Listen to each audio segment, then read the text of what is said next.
I always like to check. No, for sure. You got to, bro. Not I know. Yeah, it was just like oh shit. I think we did that a couple years ago, right? Yeah, I was about to say we did a whole pod where I think one of our mics were on, and we're like, damn. But it's a part of it, sadly. Yeah.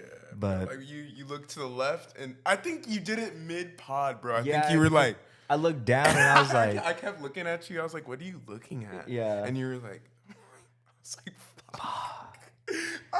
yeah, I mean, this shit, it's hilarious. happened. It's just a part of it, sadly. You know, like you don't know about it till it's like post editing and stuff. Yeah, that's funny, but it's just the way life goes. Yeah. Like Uzi. We busy, we busy, we busy, we busy, we busy, we busy, we busy, we busy, we busy, we busy, we busy, we busy, we busy, we busy. That bitch so pretty, got a mean girl just like Lindsay. Said she fucking with me, making drives across the city. Swear this shit can get too litty. Pushing be like Diddy, you ain't B-boy, who you kidding? At the top, I see you there. In LA, I see you there. At the space, I see you there.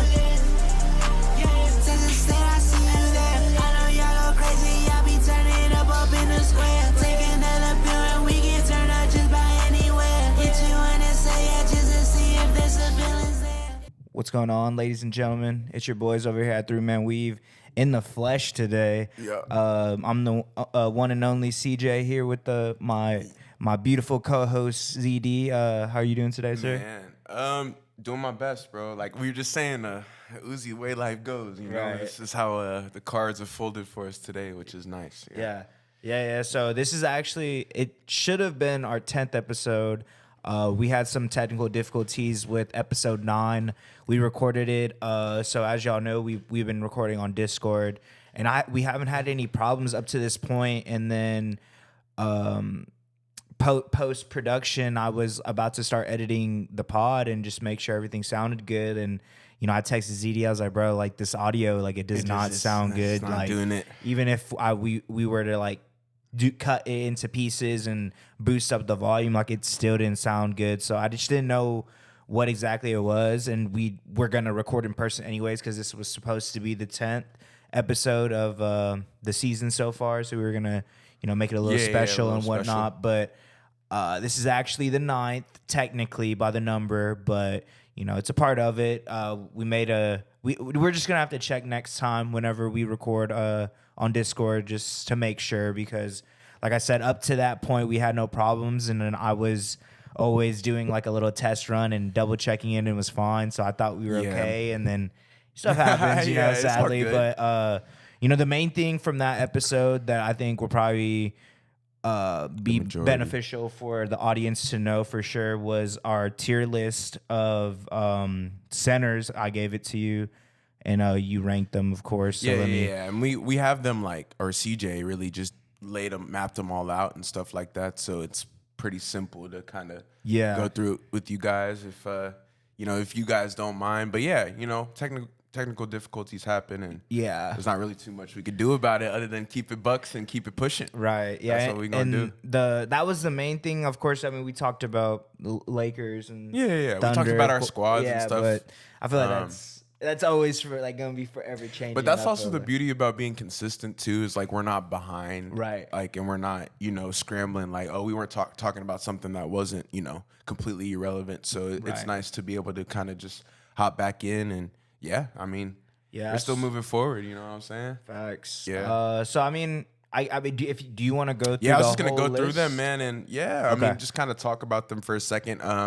You know, so this is the like CJ was saying, we're on centers now, which is dope because we kind of went through all the positions. But this is from just this season as well. I saw something on TikTok today after I got up from my nap after work. But some guy was like, is because I think we were talking about Dame. Is he S tier? And like he was talking about like earlier in his career he wasn't S tier, but obviously in the modern era, like he's S tier. So just had to clarify that. Like if you guys don't know, like we're just talking about this year.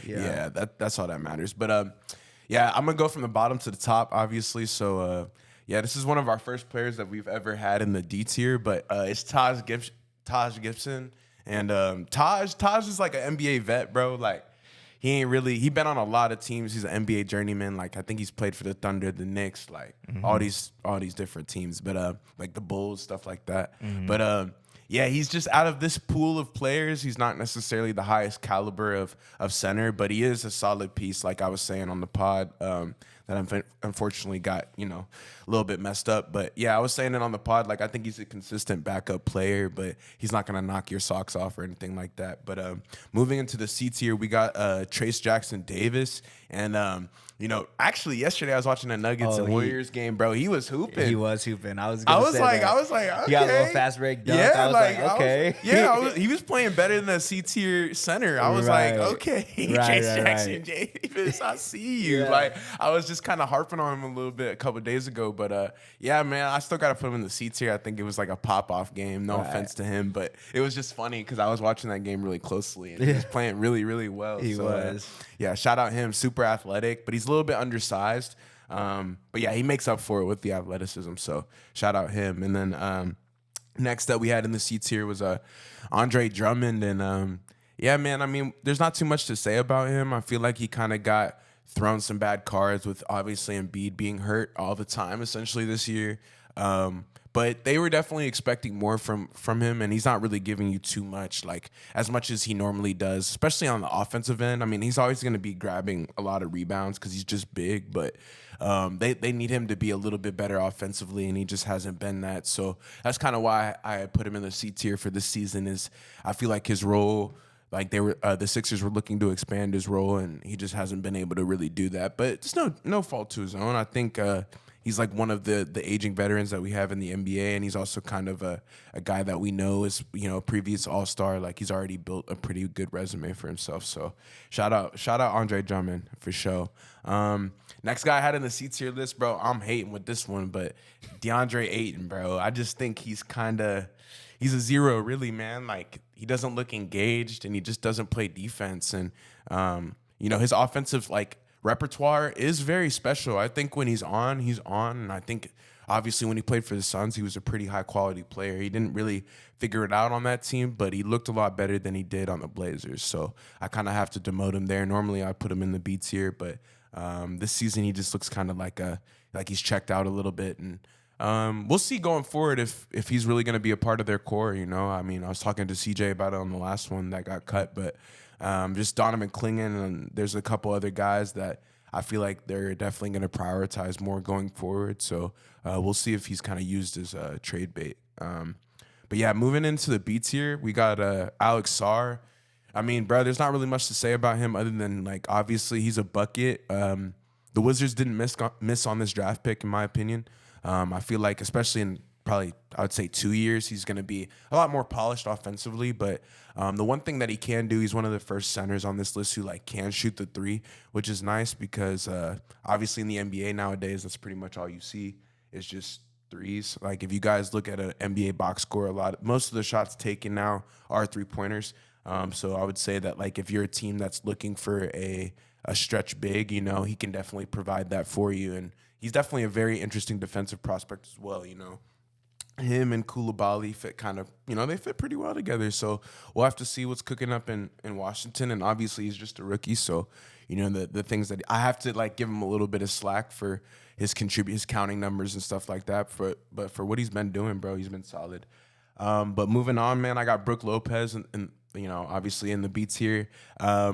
Man, not really too much to say about Brook other than, I think he really holds it down in the paint. And he's definitely, if you look at shot creator, it's funny, now Brook Lopez is shooting more threes than he does layups. So that never really used to be a thing in his game. I think he's added that because he's played with Giannis. So, he's had to really figure out how to be able to shoot.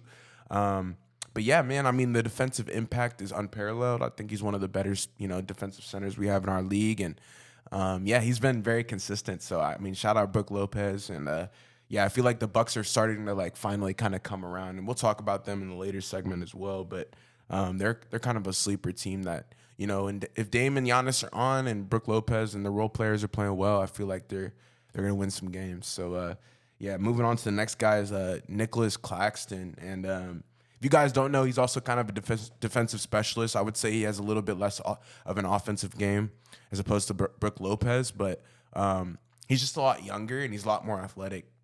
The one thing that Claxton does really well is on the pick and roll, he can catch lobs and be in the dunker spot, and that's really useful, obviously, as a big when you're athletic and tall. Just the defensive impact that he makes is, I feel like that's kind of the main reason why the Nets have really chose to keep him there.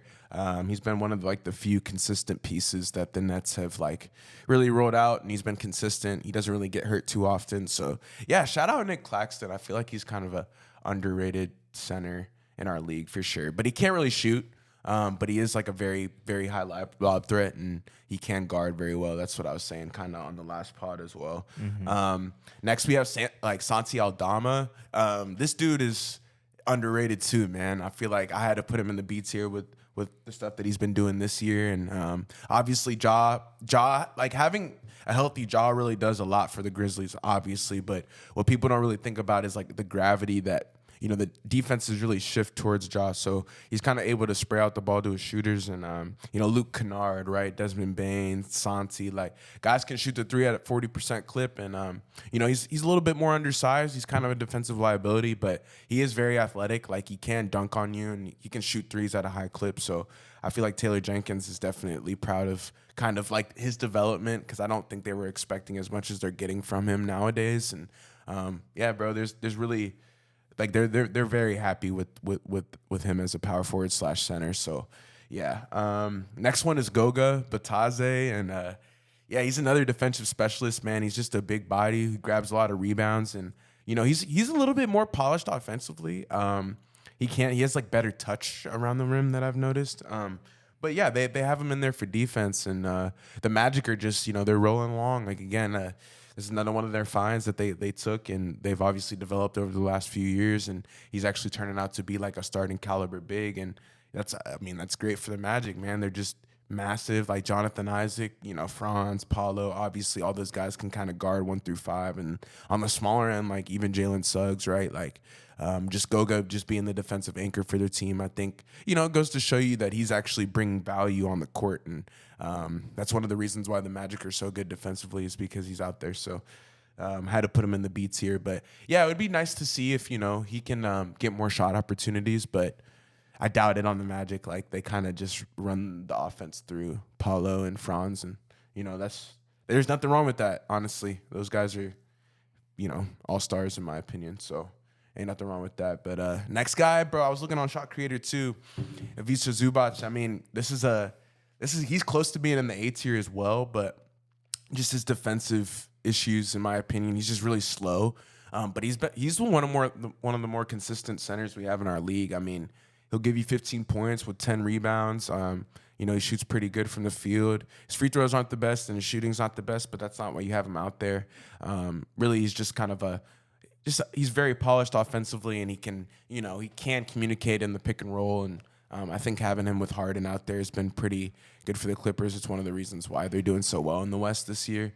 But yeah, have to put him in the B tier. I don't think he's an A tier center yet, because you guys will see who's kind of in the A tier and kind of why they are. But yeah, he's been brilliant this year. I know they're very happy with his play as well. Next we have Miles Turner. The Pacers are. They're kind of in mud right now, bro. And, I wish that he was playing a little bit better, but I think he's still making a defensive impact. And the Pacers don't really have a ton of people who can guard very well, so it is nice to have him out there at least as an emergency. Well, we'll know he'll get 1 or 2 blocks at least, right? He's going to cover up some of the defensive mistakes that the Pacers will make. But, just from an offensive standpoint, UT alum, so shout out Miles Turner, but nice. Just a 3-point specialist, bro. He's very gifted with his jump shooting, so I think he's kind of molded into a kind of a perimeter center, if you could say, and he can take you in the post, but he's not going to really score all of his points as, layups. He likes to kind of hover around the 3-point line and get back on defense. But yeah, he's a solid center for sure. Nothing too crazy about him, but he's been solid. But yeah, next we got Jakob Poeltl, and bro, Jakob has been okay. I think on when we were talking about it on Discord, one of the things that had bothered me was he said something about like, oh, at the beginning of the season, he was like, oh, yeah, no, we don't want to win a lot of games or whatever. Like, I don't know, just his level of compete doesn't really seem like very high. He's never been like a super winning player, but he can give you, you know, I watched one full game with him, and it was when him and RJ Barrett dropped 30 apiece. So like he can score, bro. I'm not gonna say he can't, because there's not a lot of centers who can give me 30. But outside of that and his rebounding, I mean, he's not a crazy hyper efficient player, and I think some of his defensive woes kind of shine through, especially whenever you're playing against for example, a cat or somebody with a little bit more movement, who can dribble a little bit better. It's a lot harder for him to guard those types of players. But I mean, he's been pretty solid for sure. The next dude is what's his name? Ease Missy. Yeah, Misi. I was gonna say, let me see, Eves Misi for sure. Yeah, no, Eves has been great. He's another rookie who, again, I don't think the Pelicans were expecting him to have the role that he does, because I'm assuming they were thinking Zion was going to be healthy. He probably wasn't going to be playing as many minutes as he really is so far. But I'm sure that they're happy that he's been able to come in and contribute at a high level. He's a super athletic defensive specialist. He's not like super polished offensively, but he can rebound and guard at a super high level. And he was playing out of his mind earlier in the season, but I think teams have kind of like done the scouting report on him a little bit, and just made sure that like, yo, you need to watch this dude. But he's been great, man. I think again, like the Pelicans don't really have any other options at big man right now, and he's really doing a good job just filling in, especially as a rookie. So shout out Yves Misi. He's like definitely a winning player. I could see him winning Rookie of the Month one of these months for sure. But next player we have is Jalen Duren. Bro, like, he's so young. I think this is like a future A-tier center for sure, especially if he keeps playing with Cade and obviously like just getting lobbed. He's just an immediate lob threat. He's super athletic, can play defense pretty well. I'd argue that if he gets a three-point shot, bro, he'll be one of the more dangerous players in the league, 100%, because he's already a double-double machine. He's constantly getting rebounds, constantly getting blocks, and you know he's actually a pretty good passer as well. I think I feel like being a younger generation hooper, you like grew up watching like really high level passing, just high level IQ, like high level thinkers, and so I feel like that's kind of in you if you were growing up playing AAU ball a couple years ago. Like you're just naturally looking to throw lobs or find your teammates, you know, do like backdoors, stuff like that a lot of bigs in, you know, the last 20, 30 years just didn't really bring to the table. And I think you get that with Jalen Duren. So shout out him, bro. He's underrated still. It's surprising me that like people don't give him more love, but I just think it's because he's young. So Yeah. we'll see. Next guy we have on this list is Walker Kessler. He's also in the B tier as well. I put him in the B tier just because of his defensive prowess, and really, I mean, the Jazz don't need him to develop a super crazy offensive game. I think they're looking to build around their younger guards and players like Lauri Markkanen. Obviously, you know, he's more of a three-point threat than you could say Walker Kessler is. But, I mean, I just think the defensive impact that he brings to your team is pretty much second to none. And he's a potential player that will make all defensive teams, you know, pretty often. And I just feel like, you know, the Jazz, obviously, they don't really have anybody who can guard super well. So any player that, you know, is defense first, they definitely need to look to keep and make sure that they build around. And he's also young, and he's got, you know, a lot of development to still go on the offensive end. But for where he's at right now, I'm pretty sure, you know, if you ask Will Hardy, he'd be very happy with how, you know, with how Kessler's been playing. So shout out Walker. Next player that we have on this list is Daniel Gafford. Yeah, bro, he's a solid big man. I feel like, especially over these last couple games with Luka being out, it's really shown like the role players and how well the Mavericks are actually built as a team. It's not just Luka; it is like a lot of different players who do a lot of different things at a high level. And then obviously, if you have Kyrie, right, like you're not going to be too offensively mush. But yeah, Gafford has been, I'd say, one of the better pickups in recent years. Just them kind of, you know, handpicking him from the Wizards and being like, okay, bro, this is what you can do, but over here for a better team.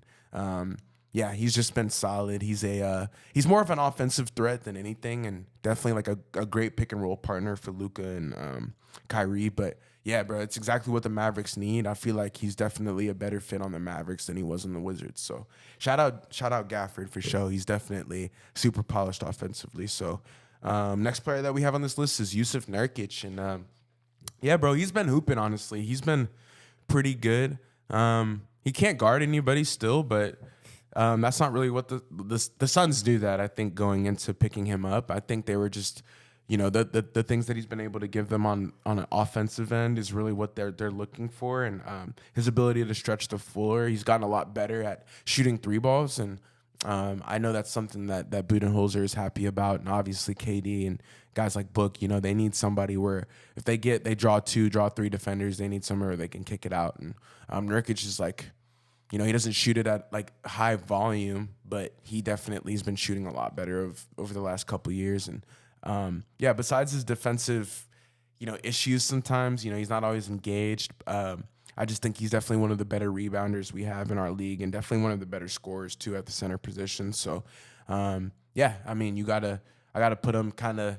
He's not in the A tier just yet because he doesn't really have that hyper efficiency that those guys do in the A tier. He's not like a defensive lockdown menace.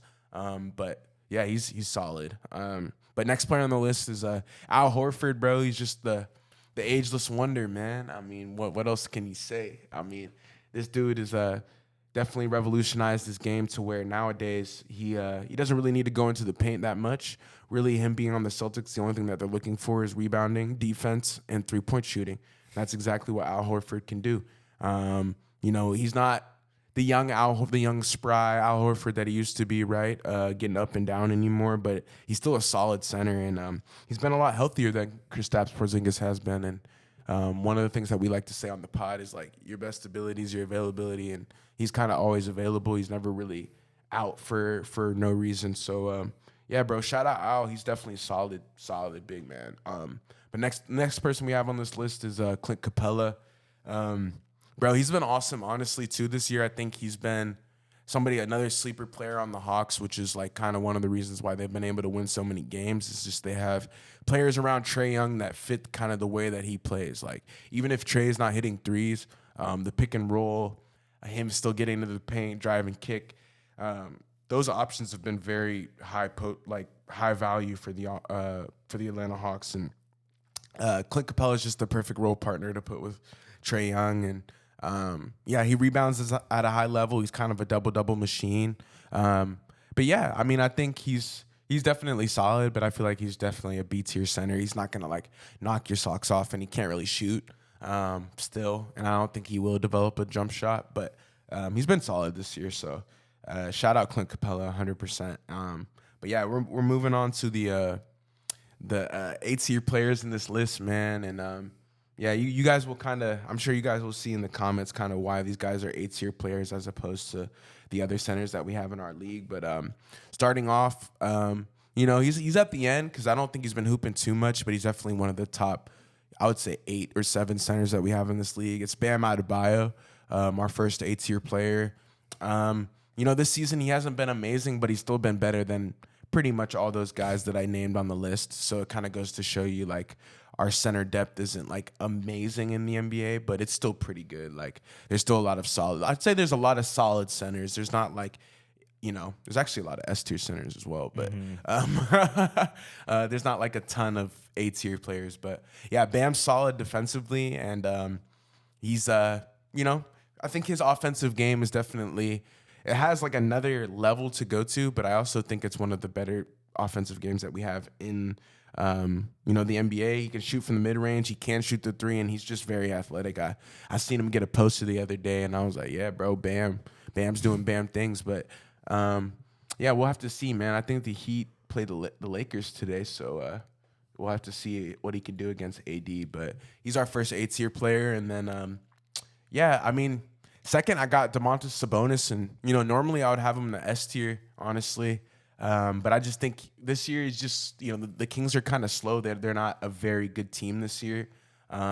It's just because they can't guard anybody. And last season, it seemed to me like they had better continuity. Obviously, when you don't have DeMar DeRozan in the picture, it's a lot smoother with the shot quality, and obviously guys have more shots to go around for themselves. But I think when you add kind of DeMar DeRozan in the fold, it's not that it hurts Domantas Sabonis, but it can hurt his counting stats. And I think, he's been pretty good this year. He's still an A-tier center. He's one of the better centers that we have in this league. But you guys will see, obviously, some of the S-tier centers that we'll have coming up. I mean, it's really not a comparison this season. So, shout out D-Mon. I think he's still underrated somehow. But, I think he's been better. He was better last year. So that's kind of why I have him in the A tier. Same with this next dude is I have Rudy Gobert in the A tier as well. I mean, outside of his defensive impact, Rudy Gobert isn't really going to give you too much to write home about in terms of the things that he can do offensively. He'll never have a good jump shot, and he'll never be able to shoot free throws well. But he's the best defender that we have at the center position, essentially. And he's always going to be in the Defensive Player of the Year candidates, whether it's like he deserves to be or not, just because he's Rudy Gobert. But, he's one of the better rebounders, better defenders. But I just have to put him in the A tier because of how great he is defensively. And I feel like, sometimes he's the reason. If you watch Timberwolves games, sometimes he's the reason why they, don't give up as many points as they really should, is just because they have Rudy Gobert back there. So I got to give credit where credit's due for sure. This next player that I have on the list is Isaiah Hartenstein. And I'd say he's probably been one of the better signings that we've had in the NBA this season. Just his passing ability, it's pretty much second to Jokic, honestly, in terms of centers, right? But he's just been exactly what the Thunder have needed. And I think Chet being hurt has really given him a chance to kind of shine a little bit more than he normally would be. I feel like he's gotten a little bit more opportunities offensively to really show what he can do. And he's been he's been great, man. He's been an A+ signing for the Thunder. And if you guys get a chance to watch, you'll see kind of the impact that he makes offensively, and kind of again, putting him in the dunker spot or as a second roller. You screen the screener, iHeart rolls. He's a very good decision maker, off that first pass. So you could pass it to him and he can kind of hit a cutter or hit an open shooter. And not a lot of centers can do that in the NBA still. So it is a major plus. But I got to put iHeart in the A tier for sure. But this next player, bro, if you look at a shot creator chart, it's crazy. But it's Nikola Vucevic, bro. Man, there's not too many guys I'm picking over him this season. He's probably been the Bulls' best player, besides Levine, if you want to say that. But I honestly think Vucevic has been better. He's just been hyper efficient, can hit the three ball. I mean, can rebound, can obviously score. I think he's averaging 20 a game, 20, 10, 40% from deep. So it's kind of that's kind of crazy, man. And I feel like people forget how good, how polished he really is offensively. And man, we'll see what the Bulls can do. I mean, they aren't horrible this year, So they're bad, but they aren't bad. So I don't know if they'll make the play-in, but they could.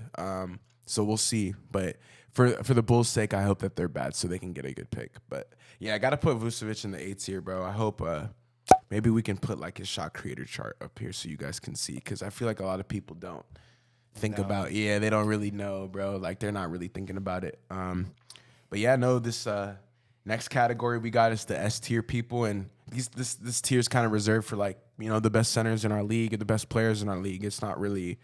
I'm not handing that out very lightly. I was saying, Sabonis could be an S tier player, Bam could be an S tier center during some seasons, but first player out the gate, man, Victor Wembanyama.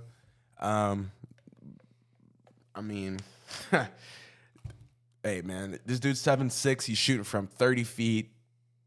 He's doing things we just haven't seen before. Plus, he's probably the best defender in the NBA right now at his age, so he'll only get better just due to his size. And he has one of the better handles for his center, I would say. Definitely can cross you over if you're not looking. And man, there's not really too much to say about Victor Wembanyama that's already been said, so I'm not gonna talk about it too much. But he's definitely he probably is the most dangerous center of the future, in my opinion. It's really not hard to see why. I mean, this guy is shooting from 30. He blocks everything within a 12-foot radius of himself. He grabs every rebound, and he's the Spurs core player. So shout out Victor Wemby. We're gonna see. I'm excited to see what he turns into, man, because I really genuinely believe like he hasn't even reached like I would even say like third gear yet, bro. He's just still getting out the gate, so we'll have to see. But going into my next player, probably my favorite player on this list is Anthony Davis.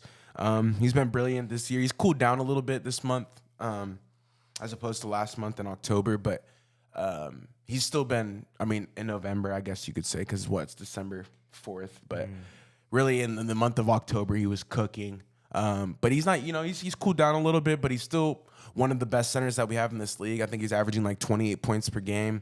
Still the AD that we know on the defensive end, even though the Lakers can't guard as a team. Just having them back there as an emergency, block button is pretty nice. Same with Wemby, right? Like if you can just, I let him blow by me, but good luck going up for a layup, So that's kind of same thing with like AD. He's just super. He's probably like the most polished offensive player we have on this list, in my opinion, outside of Jokic. And it's just so dangerous, bro. When AD's on, he's probably the second best center in the league. So shout out AD. But next player that I have in the S tier, it's kind of a sleeper, but Jarrett Allen. I feel like he's kind of a sleeper all-star candidate this year. I feel like he's one of the reasons why the Cavs have won so many games. And if you guys watch any basketball at all, you guys have definitely seen kind of his ascension. And I mean, just his ability to really not only rebound at a high level, but I think his offensive rebounding is something that, it's not really highlighted, but he grabs so many extra possessions for the Cavs. And it's something that like people don't really think about, but long missed three, Jarrett Allen trying to grab that rebound. And, he's been one of the better centers that we've had in our league so far this season. And I think that's why the Cavs have been so successful. So shout out J.A., he's pretty good defensively. And, as long as he keeps, his offensive game this way, we're going to be talking about him for the next couple of years. So shout out Jarrett Allen. Next player, obviously, on this list is Nikola Jokic. I mean, there's not too much to be said. I think he's kind of number one in the MVP voting right now, and that's for good reason. He's averaging like 29 a game with like 12 rebounds, 9 assists or something, like almost a triple-double. He could win his 4th MVP, as long as the Nuggets are top 5 seed. I just feel like they're so dangerous. We'll talk about them in the next segment, but they're so dangerous in the playoffs because Jokic is just, he's impossible to guard. I mean, teams have been putting him on the scouting report for years now, and I would say he's still a joker. We just don't know what he's going to do on any given game, and the scouting report usually doesn't help you too much. So this is like he's almost in the alien tier, honestly. So shout out Nikola Jokic. Obviously, I'm not going to talk about it too long, but this next player we have on our list is Karl Anthony Towns. I mean, if you guys saw that last night, he was going to battle with Mo Wagner, but yeah, he was hooping. But yeah, bro, I mean, he's probably the best shooting big we have in our league, and when you can stretch the defense like that, it's hard not to appreciate that. And I think his averages kind of speak for themselves. And in my opinion, this is the best year he's had pretty much of his career, bro. I feel like Cat is definitely gotten a lot of hate for the way that he plays, but I feel like with a lot of the centers that I had in the A tier, I feel like he's a tier above them just in terms of what he can do offensively. I mean, and he's not, a defensive stopper by any means, but when you got a center that's giving you 25 a game, who can shoot free throws well, who can do pretty much anything offensively, it's very nice. So shout out Cat. But last but certainly not least, I got Alperen Şengün as my last S tier center, and man, I think this guy is he's baby Joker. I think he's next up if he's not already up. I just think the way that he's been able to improve on defense with the deflections and stuff like that mainly is really what I've been looking for, because he's always been offensively gifted, and I just feel like his ability to really kind of like put pressure on the defense with his passing, and again, like the scouting report for Alperen Şengün is so long because he does so many good things well, and really the only thing that's holding him back is his defensive game. And I think the more that he works on that, the higher that his IQ gets, the further and further along his defensive game will get as well. So He's one of the better offensive players that we have in our league. So shout out LP. But that's the center tiers, man. I think shout out all the players, obviously. But yeah, no, we had recorded like a whole episode, previous, and obviously it got messed up. But I'm glad I could still go through the list with you guys and kind of chop it up for a second. That was pretty dope. Hell yeah. Yeah. Yes, sir.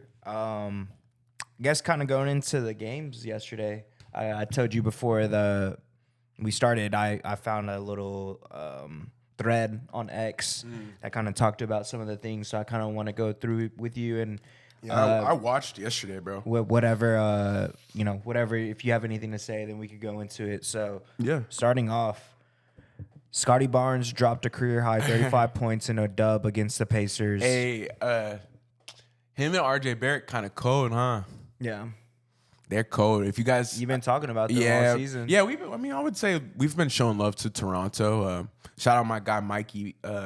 Mikey's favorite team is Toronto, but they're cold, bro. I mean, we talked about them kind of briefly on the cores, but if you guys can catch a Raptors game, I was watching that one yesterday. It just looks to me that they're playing like the most free that they've ever played. I think that's kind of what was holding them back. I feel like is like they weren't really able to, I don't know what it'll look like whenever IQ comes back, but they've had so many injuries. Yeah. Like young players just been stepping up. It's going to be crazy, yeah. Yeah, but they're going to be a pretty good Eastern Conference team in the next couple years, but I just think like they've let their, what's the saying? It's like whenever you let your horse out the gate, like, you know what I'm saying? Like it's going to run all across the field, feel free. Like that's what it looks like watching the Raptors right now. It's like everybody's just playing with no harness on and no safety net basically. And Scotty Barnes is like, I mean, you guys kind of know, but like he's an all-star, bro. So when healthy, like he's going to be pretty much an all-star every year. So for the people that forgot, I mean, let him introduce himself, right? Right. It's not really like I think we talked about it before.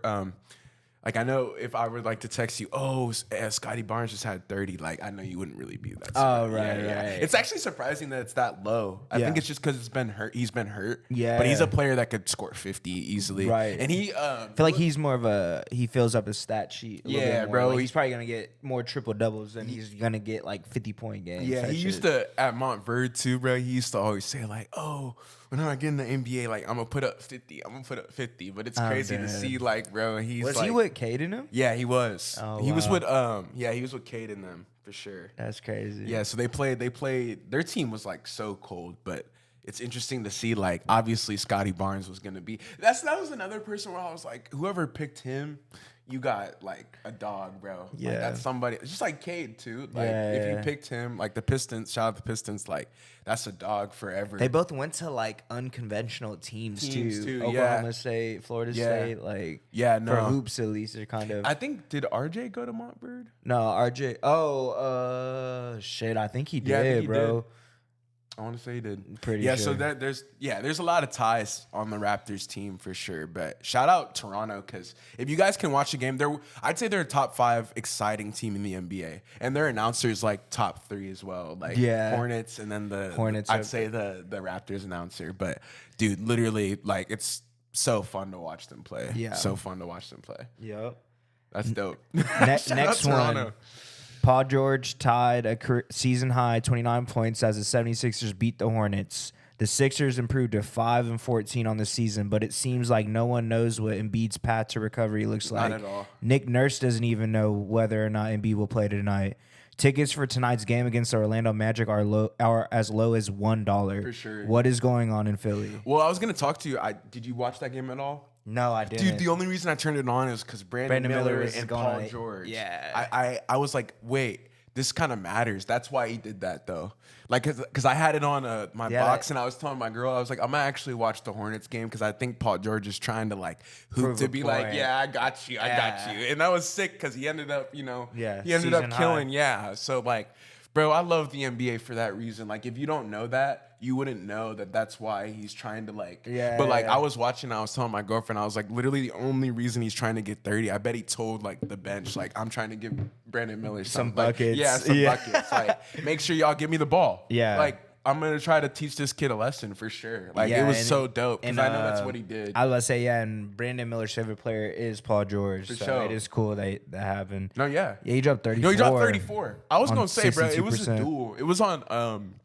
I love like shout out House of Highlights, but they literally always put out the highlights like right after Right. the game, and it was like, oh, Brandon Miller and Paul George duel. And Yeah, like, that's I was cool. like, That's this is cool. sick, I didn't bro. watch it, bro. I'm a little upset. Yeah, no, because I I think LaMelo was injured, right? Yeah, he was hurt. Yeah, I yeah. think it'll be better when he's there because I feel like he's gonna give again. Like when LaMelo's involved, bro, you gotta guard Brandon Miller, but you also gotta guard LaMelo. I was say them two healthy, like might be one of the better colder- duos in this for league. sure, for sure. But the Sixers, I was gonna tell like we'll talk about it in Contender Pretender, but you know I think the Sixers have this ultimate plan where they just need to get them to the playoffs healthy, and hey, whoever wins. But last night PG was looking smooth. It was the best that I've seen PG look at probably All in the last season. year. Yeah, in the last year, like 365 days, and I think it was just because Brandon Miller was talking, like they were just talking shit, you know. Yeah. Like, oh yeah, I got you. I'll try to. That's why I love hoops though. Just on a random, Tuesday. It's like I can turn on a Charlotte Hornets and Sixers game and like not be disappointed at all. Like I got like 70 points from both of those guys, so it was sick. Fucking crazy. Yeah, that was that was one of the better games of last night, honestly. And it wasn't like super crazy, but it was just because of that. The Mavs trailed the Grizzlies by 12 with 8:34 left. Dallas finished the game on a 27-10 run to beat Memphis. Luka tonight.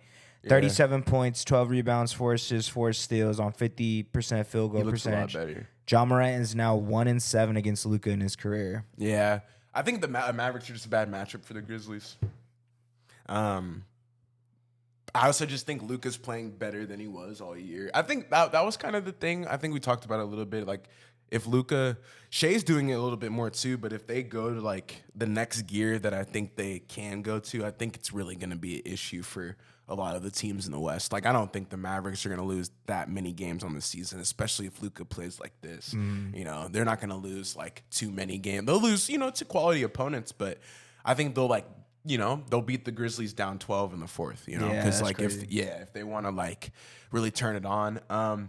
What I saw from this game is like Derek Lively's a beast, bro. I mean, literally, I think, Lively, like, again, like they tanked for him, a couple years back whenever they lost those like 8 or 9 games in a row. And whatever. Didn't make the playoffs. Yeah, they didn't make the playoffs. That ended up being like pretty lucky because, he's been like another perfect pick and roll partner for Lucas. So like the Gafford Lively, like that's gonna be, that'll be they're probably gonna rock with them for a while because those guys are both young. So there's no reason to like not keep them. But yeah, that was my main takeaway from that game. I had it in my notes actually. It was Derek Lively's like. He's great at basketball, bro. Like he could be an all-star for sure. Yeah. I think if he can't stay healthy, which is the one thing, and like I know like obviously the last season kind of like with his mom, bro. Yeah, like so like we haven't really gotten a full year of like what we can see what he can do, but I'm sure once he is healthy and he's ready to go, he's gonna be fine. So he looked great yesterday. Yeah, but he hasn't played a ton of games this year. Thunder absolutely dominate the Utah Jazz. The Thunder forced 19 turnovers in the first half, setting a new franchise record. Shai Gilgeous-Alexander wins Western Conference Player of the Month, averaging 29.8, 5.3 rebounds, and 6.6 assists. I bet on this one. I did not watch it though because I was I try not to like watch the games I bet on. Yeah, I'm like kind of sketch, but I saw that they blew them out. Yeah, I think the spread was like 14.5, and I still think it was too low because I looked at their net rating.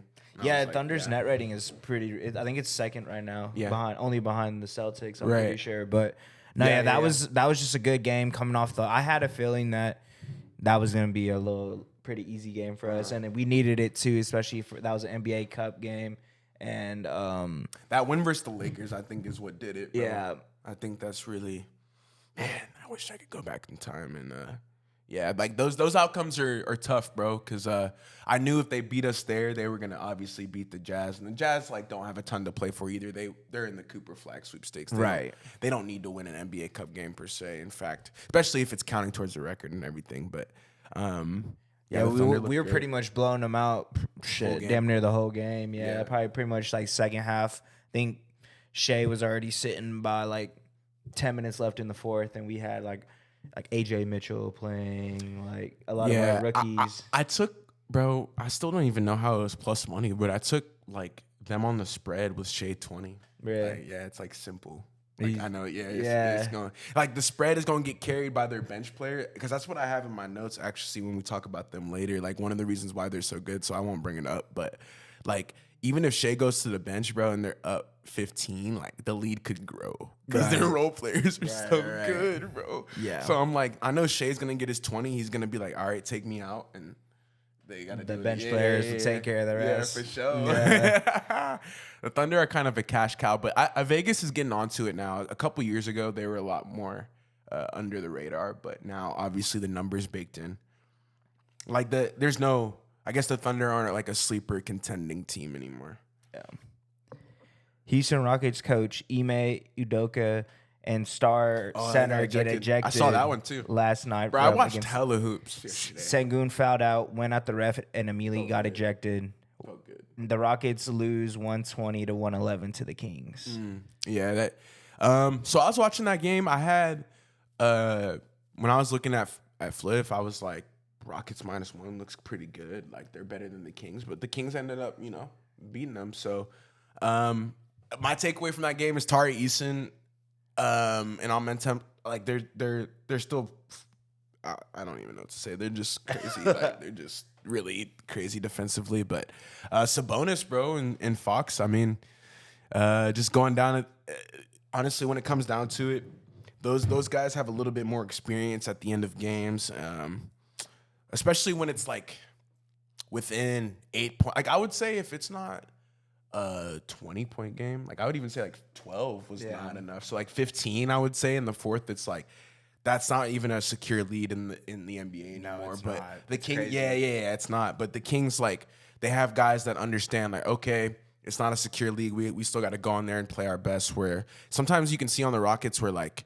They're still young. Yeah, they're still young. They still need Fred VanVleet to be like, all right, guys, Game we're manager. up 12. So I think the refs were horrible. That's besides the point. You guys aren't really watching for the refs, but they were horrible. So I don't, blame Ime or Alp getting thrown out per se. I think the refs have been pretty good this year, honestly. Like I think outside of the travels that on the game winners, like in the 2-minute report, there hasn't been like a ton of issues with the referees, but that was one of the games that was kind of impacted by the refs. But I still think the Rockets are a much better team than the Kings. Yeah, so like I don't think they have too much to worry about in that regard. But yeah, I mean Ime, coach of the year potentially. They have a lot to look forward to for sure. Just talking about LP, how he's an S tier player. So exactly. The Milwaukee Bucks beat the Pistons and are now 9-1 in their last 10 games.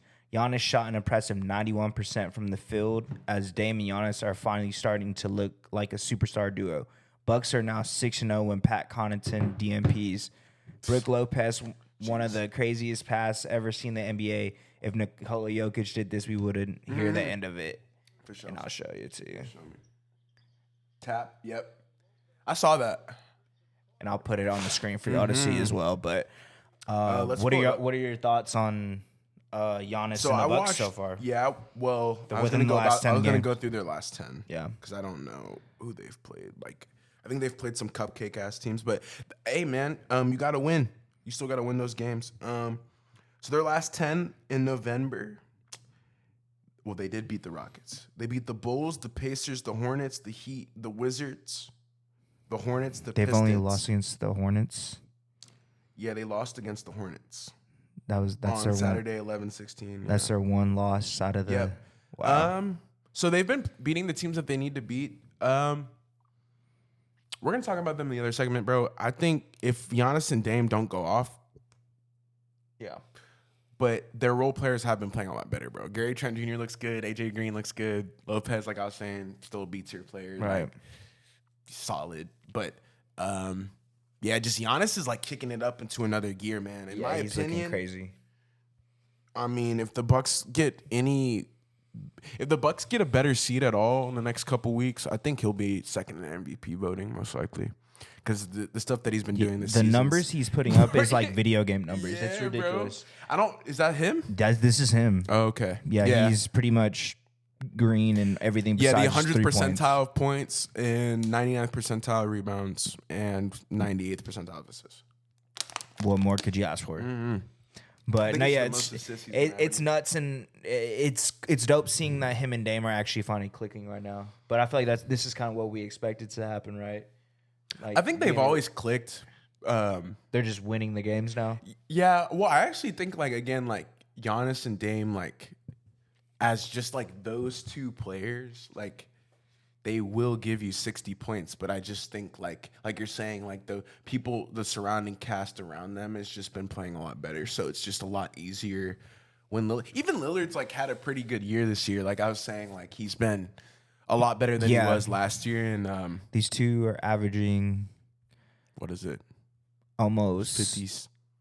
Almost 60 points. Yeah. Alone. So it's kind of like what I think we've been talking about it this whole season, bro. And it's just kind of like now, like you said, they're going against these easier teams. So besides the Rockets, I guess. Their schedule gets hard though. Yeah. They play the Magic. They play the Cavs. You know, they play in January on. We'll see then. Yeah, we'll see then. We'll see then, I guess. If they're still winning at that point, then I think that's when we can. They're playing the Hawks right now, and the Hawks have been great. And Yeah, they're beating them right now, right? Like I'd say the Hawks are probably have been better than the Bucks over the last couple games, but that's just me. The Nuggets ended on a 10-0 run to beat the Warriors. This is the game I watched. The Warriors have now lost 8 straight times to the Denver Nuggets. Yeah. It was just another dominant night at the office for Nikola Jokic. Yeah. 38, 10 rebounds, 6 assists, 5 steals. He's just like, he's now in like the mode where I told you a couple weeks ago against the Nets, bro, whenever Jamal was like, hey, man, you got to. I think literally since then, bro, he just. On go. He's just, give me the ball. Yeah. Give me the ball. And I haven't ever seen it. This is the first year where he's just been like, taking man, over. give me the ball. Yeah. Like, it's no more like, oh, let me pass. Let me get everyone else involved. I hate whenever he does that. No, I kind of like it. He does the layup lob. Yeah. Like, bro, you're 7'2", like, just make the layup. Right. Like, that's what I feel Jamal, you. like, it's cool to see AG dunk it, but not if we're down 8. Yeah, like get yeah, to it, like bro. you can have 'Cause 50 you could do points. this right every you can single have position. you could score 50. Yeah. Nobody's gonna be like, and still do what he's been doing. And I think, bro, I watched the entire game. Curry's still amazing. Curry was hooping in the first half. They started putting Peyton Watson on him, bro, and he started getting a little cold. So Peyton Watson can guard somebody, but yeah, I mean, bro. Jokic is just a demon. And Jamal Murray didn't even play that well yesterday. So it kind of goes to show you, like, if Jokic is operating at this level, it was really him and MPJ that were providing the offense, and Julian Strawther as well. But you kind of know, like, he's going to be there, man. He's going to be there. Him and Christian Braun, like, they're going to play in the playoffs a lot of minutes, most likely. But it was probably the best game of the night. Super close, going down to the wire. But yeah, it's just, there's not too much we can say about Yoke. I think I had this post geared up for Friday, but it was gonna like ask our Instagram audience kind of like, do they think he's gonna win the 4th MVP? Because in my opinion, I mean, I don't necessarily even want him to per se, but there's not really much like his shot creator chart's all green. I think it's green. like all 100 percentile. It's like crazy. Every single one, dude. Yeah. Besides blocks. Bro. Yeah. Besides Literally. 30-point triple-double. Yeah. It's become a norm for him. Like, that's one of those, like, I'm not surprised. No, it's not at kind of all. crazy how, like, Giannis getting 25, 15, and 10 is a... Stan Van Gundy on the broadcast said, wait, he doesn't have 10 assists? That's what he said? He said that. Like, he was like, now I'm not even, like... Obviously, he's gonna give you 4. Like, he can get you rebounds, but I look up at the box and I see he only has 6 assists. That's what I'm saying. I'm like, only 6 assists, Jokic. But that's the beauty of his game is, But like I was telling CJ a couple minutes ago, bro. For me, the difference between a couple weeks ago and now is he's finally like, nah, I'll do it. Like I'll do it. Like I'm not gonna pass the ball just to get 12 assists. I'd rather win the game and score 50. Yeah. Because sometimes that's what it takes. like no cap. And Buddy He's so Hield's gone good. ice cold too. That's another thing I had in my notes. He's gone ice cold. So I don't know. That's part of the reason why the Warriors have been losing. Yeah. Kind of sucks. He's kind of hot. And obviously, that's the type of player Hield is. streaky, yeah. But he's gone like ice cold, bro. Like, and he can't shoot on the road. My 6th man of the year prediction's looking kind of good right now. I know, bro.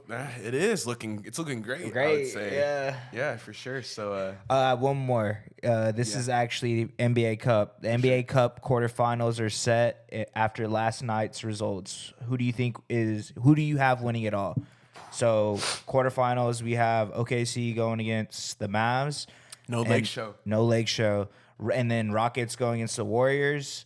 And then quarterfinals on the East are the Bucks going against the Magic and the Knicks going against the Hawks. I think I'm gonna have the Magic Thunder.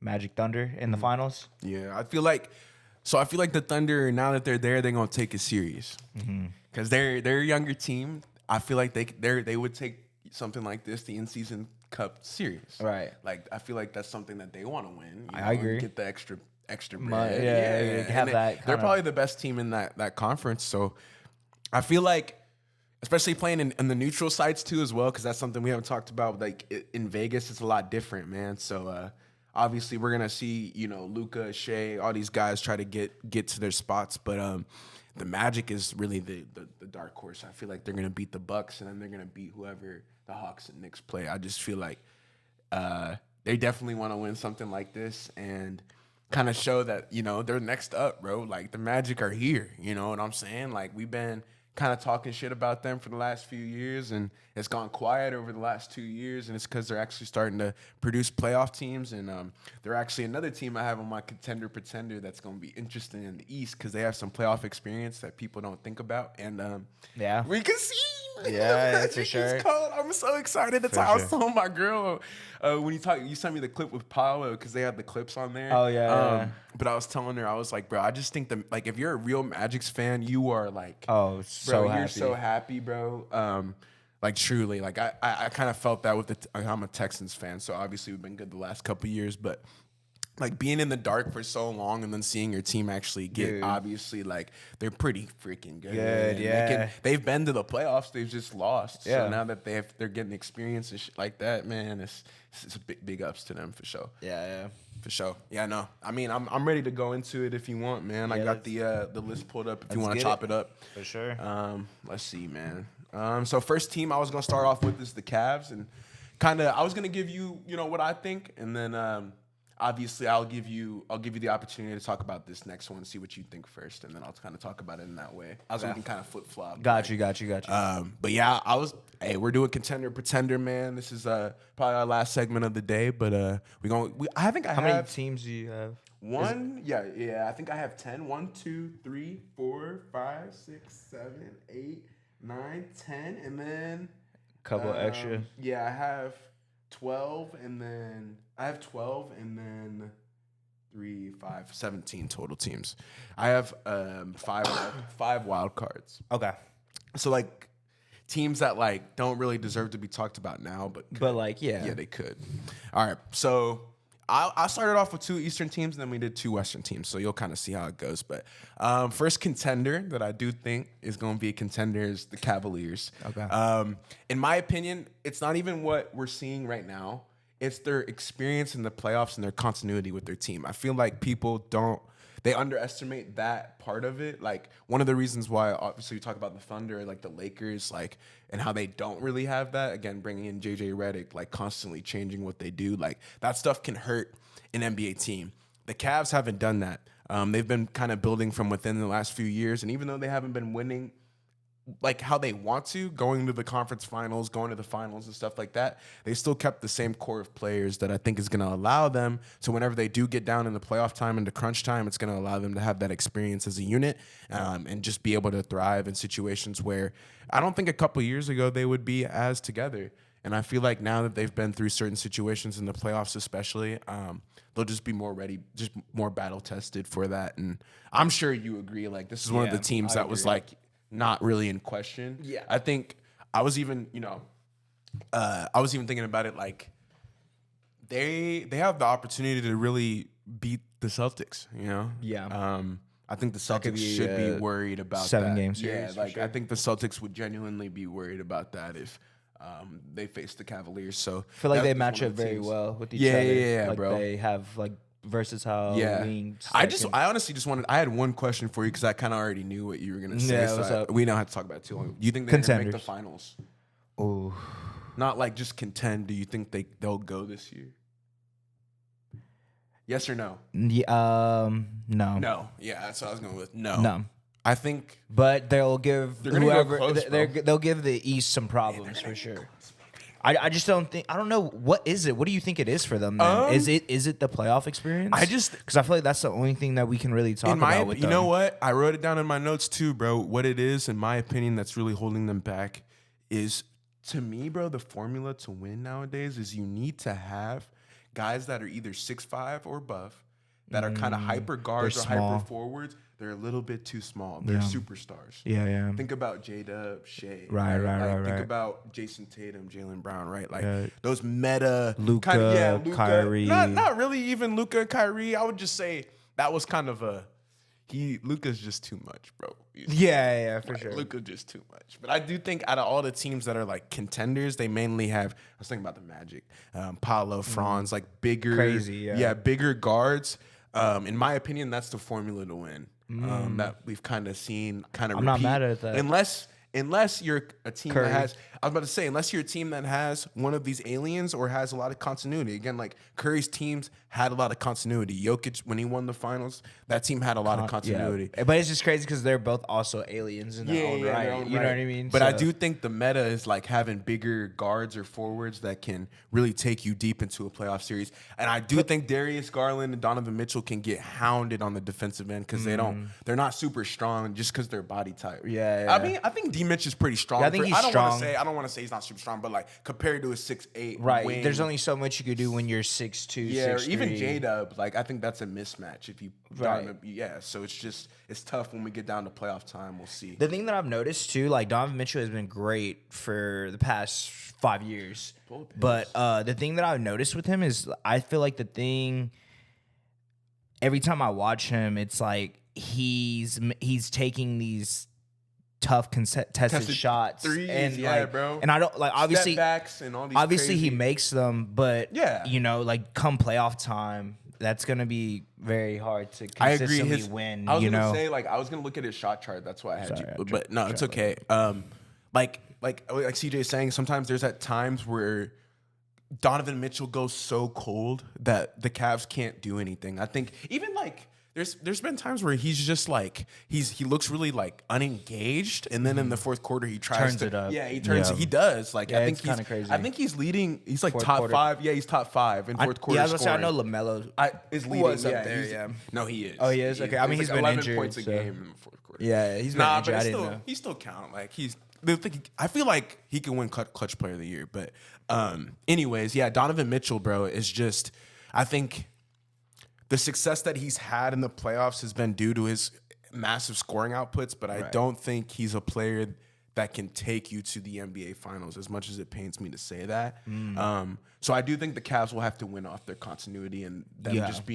just it being their time. You know, sometimes it really is. Yeah, injuries or like other just things right. happens, or it just really is a mixture of the perfect storm. You Yeah. know, like their role players hit. You know, Karis LeVert gives you 20 points in a game 5. Like you never know, bro. Yeah, Like, I think I talked about this in the last pod that got cut, but yeah, I'm pretty sure I was saying like I think this is their time. Yeah, you know what yeah. I mean? Like this is their time to win. Like Mm-hmm. and not a lot of teams have a championship window, and some it could mainly only be a season, Right. Or maybe a couple. But like I think this is like they need to like pray that like a team gets injured or Yeah, a team, they gotta like, go for it's the all in, Celtics bro. get injured or something, It is and all like in. from that point on, I think that's it's pretty much just up to, like I said, that I just don't think having a team led by like Spider is gonna get you a championship. Sadly, I agree. Like you say, he's just kind of a little undersized and not taking away what he can do, but.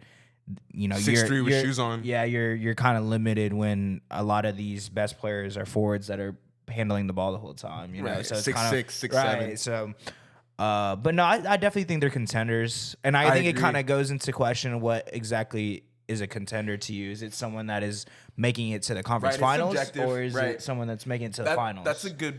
You bring up a good point with that because, like, even if we describe what a pretender is for our show, like, right. somebody It's someone else could be completely different. Yeah. So, I mean, I guess for me, I would say if you're making it to the Eastern Conference Finals, you're a contender in my eyes. We actually talked about them longer than I thought we would. So solid. I mean, yeah, they deserve it for sure. Yeah, no. I was just thinking it would be like the explanation of their team was actually a little bit. It's pretty interesting. It is. It's very yeah, because I know people aren't thinking about the undersized. Right. Yeah. But yeah, our next team was the Bucks, man. I wanted to see what you thought about them, and obviously we'll talk about them because they were one of the main teams that going into the NBA season we thought could potentially make noise in the playoffs. But I want to see what you think about them.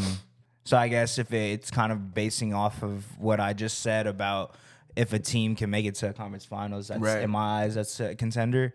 I think they can still do that. Really? Honestly, yeah. I think they're just with the two players that we've been talking about, Giannis and Dame. That's just too much star power, especially in a playoff series. I just don't think a lot of teams can stop.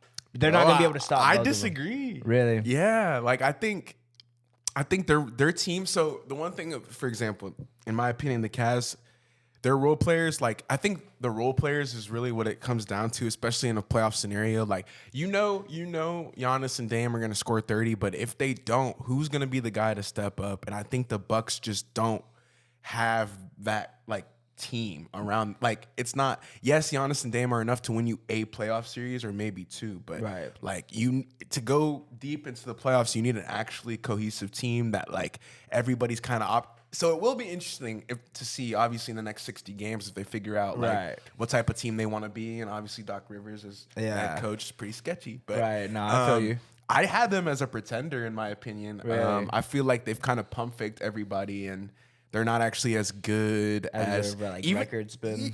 Not even necessarily, because I think the record's been what they are. But I just think like the hype, like. They were never going to be with aging superstars, kind of like, unless they built this massive, again, like functioning wheel behind them to really like surround these players with the players that like can help them bring an NBA championship to Milwaukee again. Like, I just don't see how their path is going to be super clear in the East.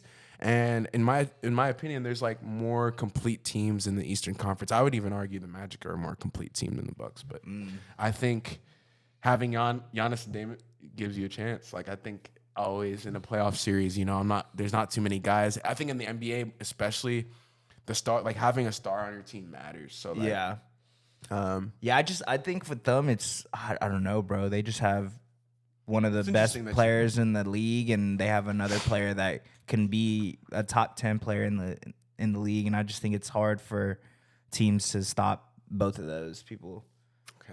Fair enough. Yeah. I think it's based off of just the East too, just where their seeding is. They could get the right seed and end up going on a run. You know what I mean? Like obviously they haven't been doing that hot, but that doesn't mean anything nowadays. I just don't think they can guard either, but it's okay. Yeah.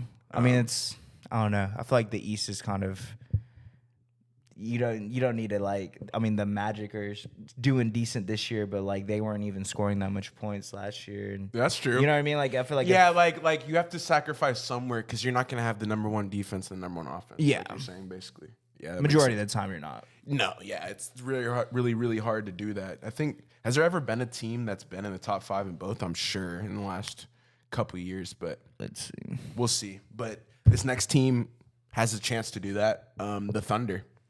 I have them.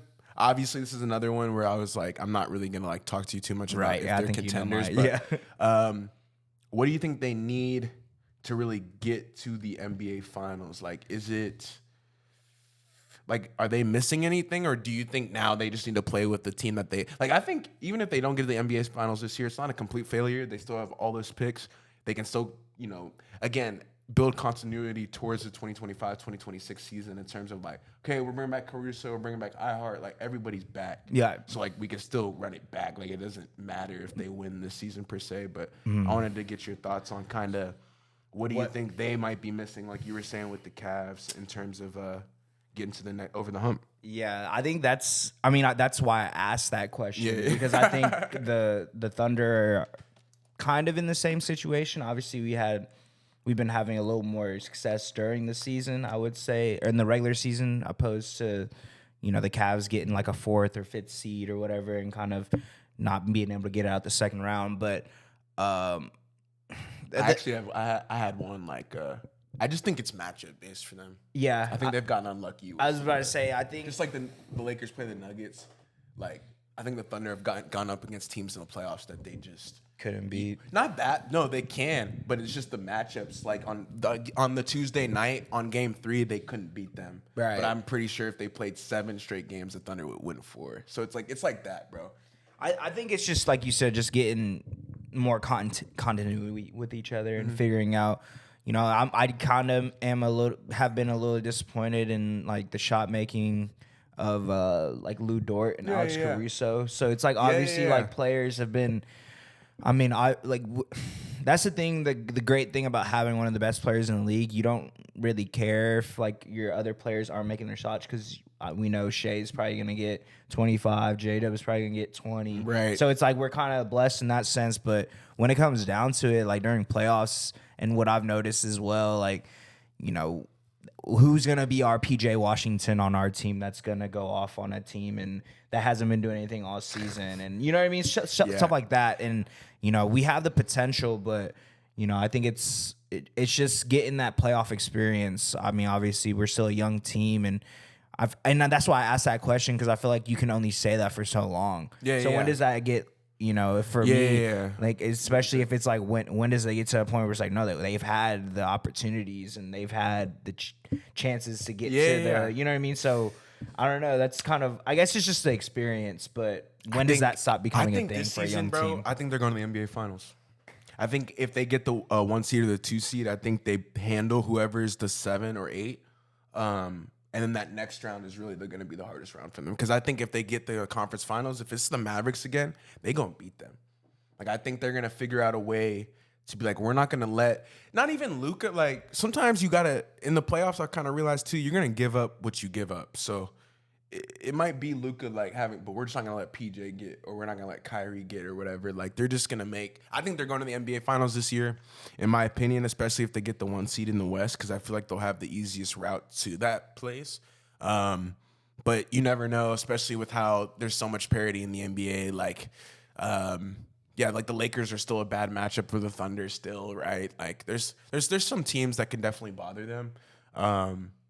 But out of all the years, in the last 4 years, I think this is our year. Is that what you're feeling? And I think Chet will come back in the playoffs, and it'll be fine. Yeah. He'll miss. That's another. I think thing. he'll miss the entire year. I was saying come back. That's another thing. Like, not saying Chet's not going to be able to, you know, get back into the flow of things. But, you're right. I guess it could be sketch. Yeah. It could be. I don't know. I don't think it will be. But no, I don't think so either. But like right, I said, when does it get? I'm just a realistic fan as well. Mm-hmm. And how often how much longer can I just say, oh, we need experience? Like, because I've said that before. I think you guys have it. Even last year, I said that, and of course, like I could say it then because we were young. But like because like Alex was like, oh well, y'all were better than us because he's a Mavs fan. He was like, y'all are better than us last year. It's like, what happened? Because I think we played against each other, or we were playing that game or something, and we were just chirping, you know what I mean? Luka happened. Yeah, well, it's like I don't know. Like how much longer can I say that? Yeah. No, for sure. Because I feel like it gets to a point as like, no, that makes a lot of sense. You're a realistic fan, but like, yeah, y'all are young, but you've been in the playoffs these past like 2 or 3 exactly. We'll talk about them later. But so it's like you can't keep saying that after 4, 5, 6 years, right? Because that's clearly not the case. It may just be that the team is. But honestly, like going back to what you said, I think it really is based off a matchup. Yeah, I think let's just. I say, think that's why they're pushing for the 1 seed. Bro, y'all can be the 8th seed. Y'all could be a lower seed, and we go against y'all. They don't want the Lakers to be the 8th seed at all. I don't think a lot of people want. Yeah, like, to be honest, I don't think. Luckily, bro, for those people who are watching, I think we'll play our way in, but we'll probably be a 9 or 10 seed. Like, we're just a 500 team. That's what we are. So, you know, if the Thunder are the 1 seed, that would kind of suck. But if we get the 8th, I don't know. Like, I've always told you that. Like, y'all always play against us very well, and it's like, for sure, as someone that has seen like matchups and stuff throughout the playoff series, I'm like, bro, that's what it really boils down to, you know. So we have them in the contender list, but Yeah. kind of like CJ saying, like some of these teams is like, how many more years can we keep saying, oh, the continuity, or they just need experience? Right. Like it may just be a type of thing where we see it when we see it, you know, like Chet's not hurt. Maybe it's a year where somebody else gets hurt on another team, right? Like there's just so many things you have to take into account for it. But this next list I had on the team, bro, is actually the Mavericks. What do you think about them? This is another interesting one. It's very interesting because I'm not going to say I'm a hater, but No, for I sure. always have like a bad taste in my mouth just because of what they did to us last Oh, season. for sure. I don't blame you, bro. And, Same like, with me about the Nuggets. And I was bro. actually there, though. That's No, the yeah, thing. me too. I was, Like, I was with you. We we're watched in Game the 6, game, bro, yeah. Shea had the quietest 40 points I've ever seen in my My life. life. Bro. It was the quietest 40 I've ever seen in my life. But just Luka. If they keep playing the way they are That game playing was right so now, good, by the way. Game 6 was so I good. would say they're contenders. For sure. I have to agree. But I mean, it's just I have my reasons, though. I have my reasons too, but like I feel like for me, it's more so how their bench players have been playing as of That's what late. I was gonna say. That's like my main thing. Yeah, of it has course, nothing to like do with Luka or Kyrie. no, I mean obviously we see what they could both do, but like the thing that I think you were saying about the Bucks that the Magic or the Mavs have is that depth, and they've been Right. kind of balling out all season. That's what Najee takes you deep into the Marshall, play. Yeah, you know, like Quentin Grimes. That's Yeah, what they've takes been you having deep into the playoffs, bro. Is having guys who can score 20 when Luka doesn't give you 35. Like, what are you gonna do if Giannis doesn't score 40? right. Like that's the thing where it's like those players having those types of players were like, okay, they hit a couple threes, big threes here and there. That really helps, obviously, push. I mean, their lead or close the deficit, whatever they need in that time frame. So, that's my main point that I had. You kind of took it away from me, but just their bench players and the way that they've played without Luka or Kyrie sometimes is really showing me like, no, they're real good. Yeah, no, it's crazy. Yeah, it's really they've built. I don't know how they keep doing it, but like they seem like they shouldn't be as good as they are, but they're Like I feel like they're one of those teams. Like obviously you see them like on paper and they're like, oh, these are quality solid. players, but like I don't think we expected them to be doing as well as they Oh, are. also Kyrie's been an all-star this year. Yeah, You saw what I posted on 3Man. It was Brian Windhorst was saying, like, because we don't really talk about Kyrie too much, but I think that was also part of the plan when they signed him to the 3-year deal. They were hoping to get all-star. They have, bro. I think last year he was all-star with Luka. This year he'll probably be another one. He won't start, but he'll be on the bench, and Luka will be there too. Luka may not. No, Luka will start. yeah. Luka will start. It'll if be he stays Luka and healthy. Shea again. Yeah, It's crazy. Crazy. Man. Yeah. it's been like that for like the past 3 years. I think this will be the third year. Yeah. But I think Luka will start. I don't know if Ree will start, but if Kyrie's an all-star, that is a big Yeah, deal. I think he is. I think he is. This year. he will be. So that's a really big deal for the Mavs. Like the fact that they're getting the older version of Kyrie's some of the most productive years that he's ever had. So that also I think helps them in the playoffs as well. It's like if Kyrie, who's already won a finals, right? I want to say he's the only one on their roster who has.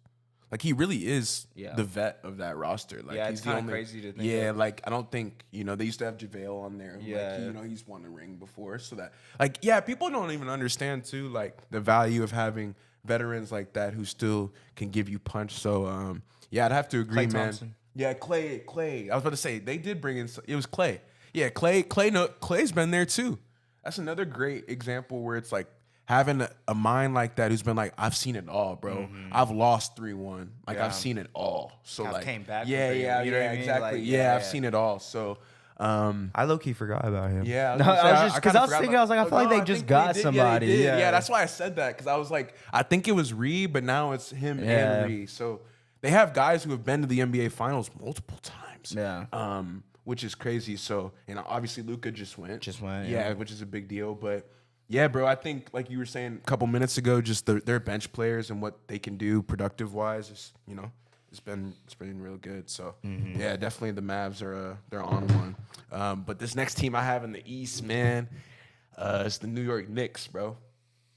Honestly, I So I wrote this down. You know, no slight to New York. Shout out New York, but I think y'all are capping, man. I think y'all still got some things to figure out. I think y'all are kind of pretending.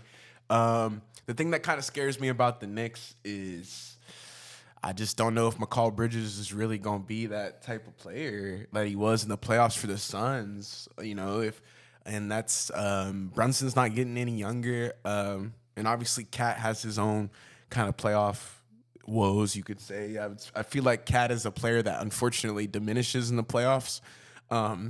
Brunson's not. No, Brunson's not. Like, Nah. Brunson gonna be giving you 30, but I just feel like the Knicks don't really have what it takes to contend in terms of the continuity on their roster. They're actually one of the newer teams to be playing together, so they're supposed to be good, but I feel like it's going to take a year or two to really get used to how all these guys play together. And ultimately, I feel like their roster was better last season, in my opinion. They seemed like they had a little bit more oomph off the bench. Now, you know, I think their starting five has like a net rating of like +2. So like kind of goes to show you like they're not really, you know, making any noise in the East per se. But, you know, I do think if they get the right matchup, we could see them in the conference finals, but I don't think they go past the conference finals, bro. What do you think? I'm like feeling the same way, bro. Yeah, I like agree. on paper, they're one of the best teams in the league, but I just don't think. I mean, Cat and Jalen Brunson are doing really well this season, and then we've seen, like you said, McCall Bridges and He's had his ups and downs. OG's been great. Yeah, OG's been it's great. just like I don't know. They'd have no bench. Like I'm not gonna lie to you, bro. I don't think I could probably tell you anyone off their bench. Miles McBride. Miles McBride is probably. Yeah, it's Jericho. what's his name? Center. Mitchell Robinson, is he even playing or is he still hurt. injured? He's still hurt. Yeah.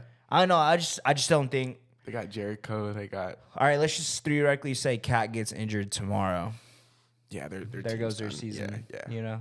Yeah. So I think they rely, which is I'm kind of like being a hypocrite in a sense because like I essentially that's why I had him on here though. That's what I was saying. The Bucks had. Yeah, the Bucks had, but the thing is those guys. Giannis won an MVP and been in the finals. Dame has put up 60 points in a Western Conference. Like those guys aren't used to. They're very used to that atmosphere. So it's a little bit different for the Knicks because they don't really have that anybody experience. besides McCall. Who went and I know you'll never forget what did D Book say? He said, "Damn, like I don't know if we'll be back here because that's not how that shit works. Like you don't just go back to the NBA Finals. Like that was like 6 years ago now, by the way. But that's crazy. Yeah, bro, he really said that. He wasn't lying though. Yeah, bro, because people just be taking that shit for granted. He's just like, damn, like I don't know. Like that might have been the opportunity for McCall Bridges to win an NBA championship. But to each their own. Like we're gonna see how they obviously. The Knicks have a ton of offensive firepower. They're one of the better offensive teams in the league, no doubt. Josh Hart's also awesome. So, you know, if they have this thing where Tibbs plays them like 40 minutes a night, which I don't love. Hate that. I don't love hate because, That's again, in the playoffs, I hated. it's so stupid. Because like, what's the point of doing that? Like the human body is like it will break down. Yeah. Like it doesn't matter. Yeah, like it's just how it goes, bro. So if you're gonna play Brunson 40 minutes against the Magic and barely beat them by 1, like it will hurt you on game like 72 of the season. But that's the different story. He's always I love Coach Thibodeau as like a mind, but bro, I wish he would just sit. Like sometimes I'm just like, bro, you don't need to play Brunson 45 minutes. It's disgusting. Yeah, but I agree with you. I think they're kind of a pump fake type of team. Like they gonna make some noise in the playoffs. Yeah. I think they could even win a playoff series, but I just don't think. Yeah, I mean, going back to kind of like the seeding and stuff, I just think it's who their matchup is against because I mean they match up really well with a decent amount of teams. And they can score, bro. Yeah, like they can score for like they can. Yeah, they be scoring, bro. That's just they can't guard. This was last year. But they're top 10 in defense. They still be scoring. Oh shit! What is that defense? This is offense. Top 10 in offense and defense. So interesting. Yeah, it's rare that we're talking about a team that's top 10 in offensive defense and like they're not really a contender, but it's crazy. Yeah. Next team, bro, I got for you is the 76ers. Pretenders. Oh yeah, you think they're pretenders? 100%. I think they're pretenders as well, but I do think what they're doing is smart because I think Embiid and Paul George and Maxey will all be healthy in the playoffs. Oh. I didn't think about it like that. But I don't know if that's going to win you an NBA Finals. Like, I don't think it will. So I think they're pretenders for that reason because I don't think they're going to the NBA Finals with that roster. But if they are healthy, I think they going to make some noise. I would say you think they're one of those teams where they just get healthy at the right time and they might be like a 6, 7 seed, but they'll get... I think this was their plan all along. I think Daryl Morey talked about this with Embiid and George and Maxey. I think he was like, all right, like, who doesn't care about individual accolades? You know, kids like raise their hand. So I remember, like, I was thinking about this last night. I was like, damn, I wonder what type of conversation these cats have. But like, it really could be that, like, simple. Who doesn't give a fuck about the 65 game limit? It's like, all right, well, like, you can just sit and we'll deal with whatever BS we get. And like Tyrese Maxey, I think, wants to play. Like, if you talk to him right now, he'd be like, I would want to play all 82. I don't think Embiid gonna give you the same answer, which is sad. But I don't think Paul George will either. Bro, that's sad, huh? Yeah, it's very sad. I feel like those Paul George, I feel like that's the reason why they are pretenders is because Joel Embiid and Paul George, like, the way that they think the game now at this level, it's not going to win you an NBA championship. They don't have the mindset to. But that's, like, a whole different thing. But, like, I love Paul George, but it does bother me that, like, obviously due to injuries and everything, those guys are less, they don't want to play as much unless it's, like, you know. But I know Tyrese Maxey's going to want to play every single minute. So I just feel like if they're healthy, they'll definitely win, you know, maybe a couple games in the playoffs. We'll see. But I feel like they're definitely a pretender, bro. Like, I don't believe what they got. Nope. Like, and I don't believe in it the older that these guys get. Yeah. So, like, this is their year. The more games that Embiid and they're all not playing together. Yeah, bro, the less I believe in it. And, like, the older that they get, bro, the less of a reason we have to be like, oh, they're going to be contending because they're just old. So, yeah, that was a good one. But, yeah, we're going to the Western Conference now again. Talk about the Rockets. What you think, bro? This one's interesting. This is very interesting. No, I want to go first. I want to see. Okay, yeah. Fuck, bro. I've been really high on the Rockets lately, I'm high too. on the Rockets, too. Super high, but I just don't think it can win a championship. I think they're still pretenders as of right now. I think this is kind of the position where OKC was in last year, in a sense. A young team that is finally kind of getting their footing and, you know, started to see a little bit of success in the regular season. Right. Just don't think it's enough to win a championship yet. They have great players. That's exactly what I said. Good young players coming off the bench, role players that, you know, shout out to Van Vliet. Shout out to Dylan Brooks. He's been doing really well this year. And Sengun, of course. Another underrated, like, forgot about signing that people just threw in it. Both of them. He's been awesome. Like, they're and I think this upcoming season, next year's they've outplayed their contracts. Yeah, and I think they were just in a position where they had the money to spend as well. That too, yeah. So it's like, why not just get a good veteran that can kind of lead our guys? Which it's looking. But I know they get calls about Fred VanVleet and Dylan Brooks all the time. Oh, they got to. I'm sure. But pretenders, bro. I just don't. Sure. They've been really good, and I've been super impressed. One of the best defensive teams probably the best. I think one or two. One of the better teams in the NBA. And I don't know. I'm a little worried about like their offense as well. Me too. I just don't think it's as consistent as championship contending teams are. But their defense could keep them in the game. They still need that experience, bro. I think like they haven't played enough games in the playoffs yet to where like that's really going to translate. I think in the regular season, it's one thing. You're playing a team on a back-to-back, whatever. In the playoff, there ain't no back-to-backs, right? Everything's scheduled. It's a lot different. Yeah. You know, so that atmosphere, I don't feel like Alp's used to, Easton's going to be used to. So, yeah, I feel like they will. That's what I had in my notes is I feel like they're just going to struggle in their first playoff series, which is pretty normal. Yeah. But having Ime helps them a lot. Yeah. I feel like he is somebody over the next few years, like he's going to be able to get them to a conference finals. I genuinely believe the Rockets will be playing for something pretty soon. But I'd have to agree with CJ. I wrote down that I think in 2025 and 2026 is when they'll be set in stone, kind of ready to go. And, you know, they have cap space, bro. The Rockets kept all their stuff. They have money to spend. They can totally trade somebody, make it try to go get a superstar. And do they have their picks too? Yeah. I think the Harden stuff for them's over. So it's not really. They have like all their stuff. But that was an interesting one. I wanted to see what you thought about it. Like they could be contenders to some people this season. But obviously, we kind of watch basketball enough to know, Right. like, that ain't gonna happen. If it does, it would shock us. Oh, 100%. I'd be shocked if they went to the finals this year. Yep. Next team, bro, the Nuggets.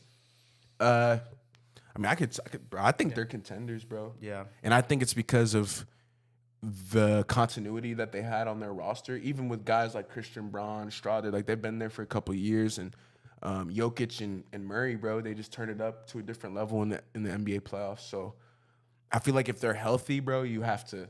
The Nuggets are like so dangerous because Jokic is just.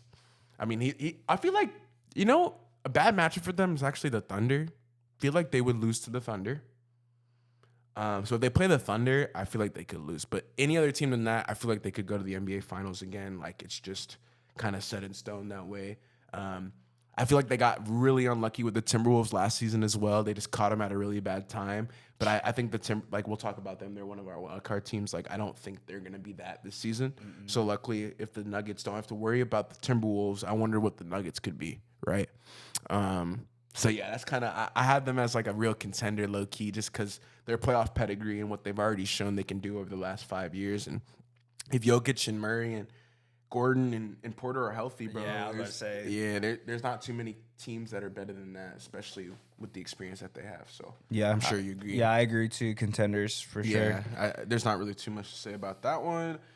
Bro, this next one is interesting, though, because we talked about them earlier in the pod, but the Magic, bro. I want to see. I want to see what you think about them, bro, and if they could really go to the Eastern Conference Finals or something. You know what? I talked highly about them earlier in this season, so I'm gonna continue that, and I'm going to say they are contenders. Me too. I had it down. Really? Yeah, but I also there's some things that people don't really know about the Magic that we'll talk about, I'm sure, in this Yeah, I conversation. mean, obviously, They've been there before. they've already had an identity of being a really good defensive team, and Franz has been playing at a All NBA type level. Oh my goodness! without even their number one option playing. Shot creator, crazy. Obviously, I feel like a lot of people forget that they have KCP, and he was. Yeah, I even forgot, bro. He's that experience that I feel like a lot of people would say that NBA OKC champion, and two-time. Yeah, that's what I'm saying, bro. So they have the good pickup. Yeah, Franz's shot center is crazy. Yeah, bro. But shot creator, I think I don't know. I have a really good feeling about them, bro. Me too. I mean, I don't know what it is because I feel like a little contradicting myself, and they are really young, just like the Rockets. I just think the East is in a different position where the Magic can go on a run that can help them, like kind of like how the Pacers did last season. Yes, you know what I mean? I feel like Yeah, the East is always like one injury, and it's that video I sent you as well. Yeah, bro. The East has always been like really competitive, but they always get an injury that kind of derails the whole conference, and it makes it seem like they're weak. I thought that video was hella interesting. Maybe we could put it in the description. For sure. But no, yeah, I think they're contenders, bro. I agree. I think they play. I think to kind of piggyback off what CJ was saying is like they're like actually one of the few younger teams that's like played together in the playoffs before, and like they've played in a game 7. Like they didn't win, right? They scored 80 points. Like CJ was saying, like their offense gets stuck in mud, bro. It's like crazy, bro. Like that they score 80 points in 2024. But if they can like figure that out, bro, a little bit more, and I think they are. I think like, they have are. a little bit more offensive firepower. Like I don't they think probably would have won that game. I don't think they would be. They wouldn't be in like the same situation. Yeah, exactly. If they were playing like this. Exactly, bro. So I wrote it down that I think they're actually. I had them as a sleeper contender because I don't think people are really thinking about the Magic, but bro, like they have the pedigree, like they've been there before, they have the continuity, and they have the roster. Like they have the they have the 2 forwards that we're talking about. They can guard 1 through 5. They have the head coach. They got they've been there before. It's not like they were making the playoff for the first time this year. Yeah. So like. They're really like big paws too. Yeah. Like whenever they have Paolo and Franz, they have like length. Anthony Black, Jonathan Isaac. Like it's crazy. They're all like 6'8" and above. Like it's kind of ridiculous. Insane.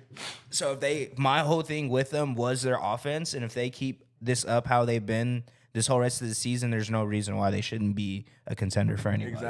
Exactly. So I had them in there as well. But this next team, bro, I think. kind of interesting. I wanted to see what your thoughts on this as well, bro. The Atlanta Hawks. So if you guys don't know, the Hawks went to the conference finals 4 years ago. 2021. Yeah, or a couple years ago now. And they haven't been back since. Trey isn't really playing that well outside of his assists, but Jalen Johnson, their role players have been amazing. And I have them unfortunately as a pretender, but I do think they can knock off a team in the East, especially like the Cavs or something. Like they're a bad matchup, bro, for some of these teams, and I don't think they want to see the Hawks at all because the Hawks will definitely beat you. Can ruin someone's. Bro. So I have them as a pretender for right now, in my opinion. But I do think if they keep this roster together, like I don't know why they wouldn't. I really hope if anybody in the Hawks organization is listening to this, just don't get rid of what you have. Please keep Dyson Daniels. Keep Dyson Daniels and keep Jalen Johnson. Yes, and please. Trey and like you guys. The will light be skins, okay. man. Yeah, bro. All of them are light. Yes, they all bro. look Just keep them. Like, don't trade them. Don't do anything. Like, if you guys don't win, it's fine this season. Like, just keep building and you'll be okay. But I this is another one where like I didn't think we talk about it too much, but I didn't want to see what you. It's cool. Like you said, they. Prior or since going to the Eastern Conference Finals, they have not been successful, and I think we talked about it in the last pod as well. You had said that their run was looking a lot like how the Pacers did to you, and it's crazy because I didn't know you said that, and I said the exact same thing to Steve. So kind of going back to that, I just don't think the team that they had around them these past couple seasons were as good. This team looks like it's fitting a lot better to who Trae Young is, and kind of building around what they already had a superstar in. And like you said, I don't think they're contenders, but they could definitely give one of these higher seeds a run for their money in a playoff series because no one. That's going to be a matchup nightmare for anybody with Jalen Johnson, Dyson Daniels, Reece Shea. I think the Celtics and the Cavs don't want to see the Hawks. Yeah, it's crazy because they're just really versatile. You know, besides Trey, obviously, 2 through 5 can all. But he makes it pretty scary too, as well. Because Trey's not having. I mean, we can look at his thing again. It's not. His shot creators chart isn't amazing this season. Assists are out of this number. Yeah, but I was gonna say I think he's 100 percentile in assists because he leads the league. His shooting percentages aren't amazing, but if Trey is shooting well. That's a problem. Yeah, that's a problem. He has a lot of players around him that shoot at high efficiency. So, Clint Capella, close layups. Jalen Johnson, dunks, layups. Dyson Daniels, steals, runouts, layups, all these layups. So, yeah, bro. I mean, I had to put them on the list, but unfortunately, they're still a tier below some of the teams we've been talking about. But this next one's in the West, bro. Phoenix. What you think? Think Phoenix is a real contender?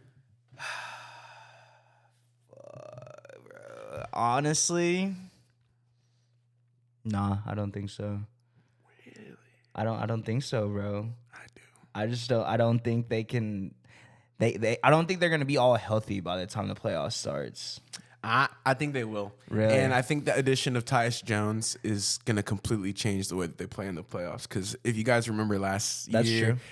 Beal wasn't really or what was it 2 years ago that Booker and Durant were just killing, but they only won 6 games against the Mavericks, or was that last season? It might have been last season. Yeah, I think it was last season. Well, didn't they get swept by the Timberwolves? Yeah, no, this was 2 years ago. Okay, yeah, I was about to say because they got swept this past season because they didn't have a point guard, but I think they're contenders, bro. I just think Durant and Booker are enough to win you 2 playoff series, and in my opinion, their depth isn't the greatest, but they do have continuity on their side. So that is one thing where the Suns have done a better job. Like Matt Ishbia signed a lot of these players to minimum deals, you could say, but he's done a good job of retaining some of the like a Grayson Allen or even like Royce O'Neal, for example, where they could have let those guys go, but they didn't. Josh Okogie. Yeah, Okogie, right? And I think that's actually going to help them in the long run going forward instead of trying to change up the roster every couple years. Even Ryan Dunn's a great player. Yeah, he was a great draft pick. But if they can keep the continuity that they currently have, I don't see why they can't make some noise in the playoffs, especially with the current roster that they have, and I Yeah. mean, Durant, Booker, Beal, Yeah. Monte Morris, like they have point guards now. So I don't know, bro. I feel like the Suns are another sleeper contender team that like people are just like, we'll see. But if you face them in the playoff series, you're not gonna want to do that because Yeah. Durant, Booker, I guess it's scary. Yeah. Yeah, that was the only reason why I was thinking about it, just because of the star power alone. Yeah. And it's like, I don't know. I've been kind of like They're inconsistent. also one of the better fourth quarter teams that we have in the NBA. Yeah. No, they are for sure. I don't know, bro. I just don't know if the health, like, have we ever seen them all healthy play in a playoff series? No. There you go. Yep. They're scoring 30 points per game on their bench. So they have like one of the better scoring benches too in the league. So I don't know. Yeah, interesting one. But this is like the last main one, and the rest are wild cards, in my opinion. Grizzlies. Oh. Dude, the West is so scary. So scary. So scary. I also didn't want to write down all Western teams. No, yeah, like, but that makes sense. Because I was like, there's only so many teams that could play in the Western and win the Western playoffs. Right. And realistically, how many contenders can there be, you know? Right. Who are the teams that I've said have been contenders in the West so far? Thunder? So you have The Thunder. No, not the Rockets. Not the Rockets. Thunder, Nuggets. Nuggets. Um, That's it, right? And you said the Mavericks, you hated on them, but you think they are. Okay, yeah, that That makes was sense. it. Yeah, that was it. And then I said the Suns weren't, right? Yep. Suns not. Rockets not. Thunder are. Nah, if I didn't say the Suns, Grizzlies is the third, yes. I would say if I said the Suns weren't, then the Grizzlies aren't either. I would have to agree with you. I just think, well, in my opinion, the Suns have a little bit more star power than the Grizzlies. But For sure. The Grizzlies, I feel like they're a better, like, they play together as a team. yeah, they're a better team, but They have like the next man up.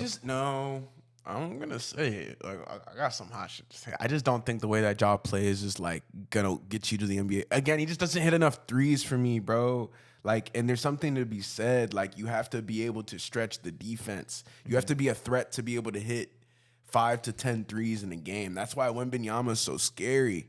Like, it's not just the fact that he could score 25. Like, Ja can, but Ja's not gonna give you 10 threes, you know what I'm saying? Like, Nope. and that's something that I feel like, again, he's shooting 29% from three. Like, there's nothing wrong with that. The fact that he can score 20-something points is honestly crazy. Yeah, But that is crazy. think about it, bro. He's shooting less than 30%, bro, and he just be scoring. But I just think in the playoffs, what wins is, 3-point shooting, preferably bigger 3-point shooting, and again, just good defense.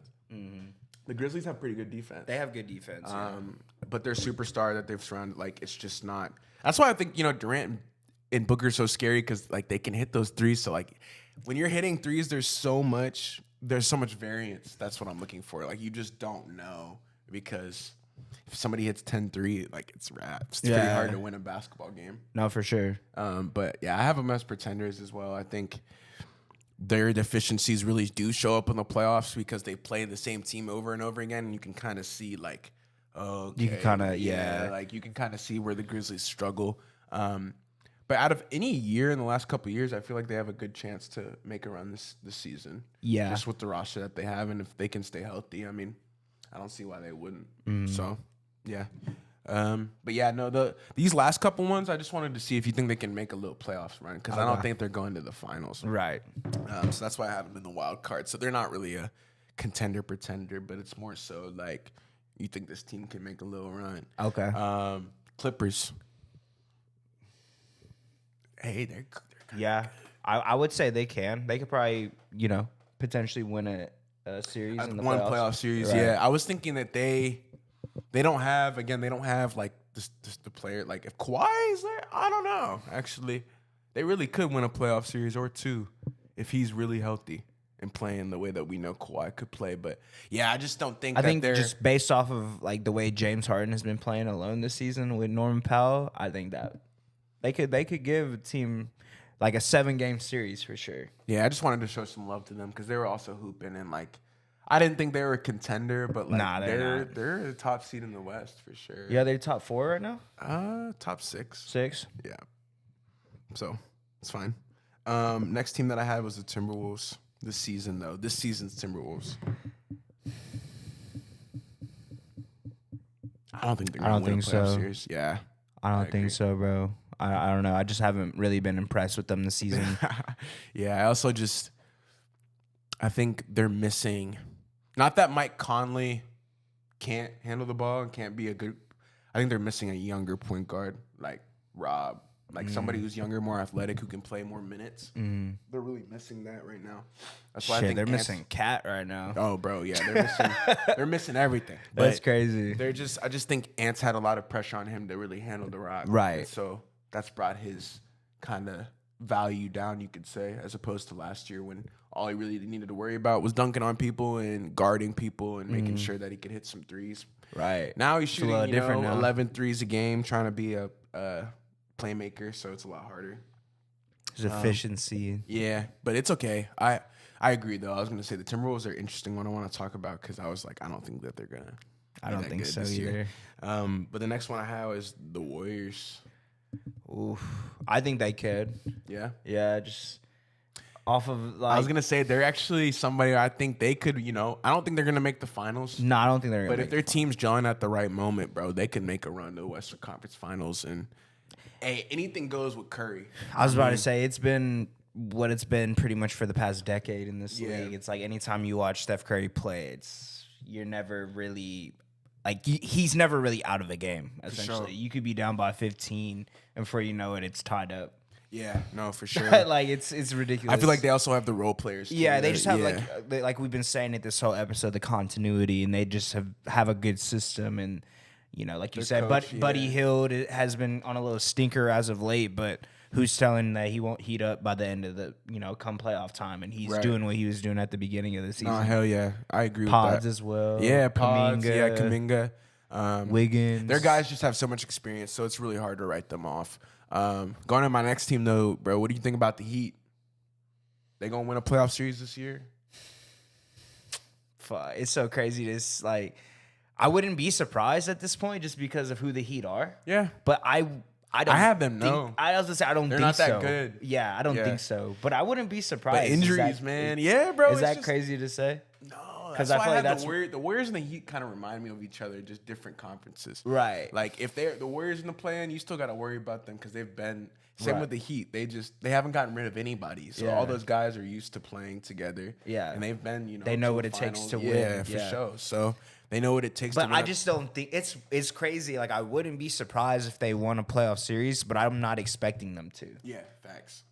That's exactly how I think, bro. You know what I mean? Yeah, shout out Los for that one. I know he wants to see the Heat prosper, but For sure. bro. Yeah, like I can't put my finger on like what the Heat are.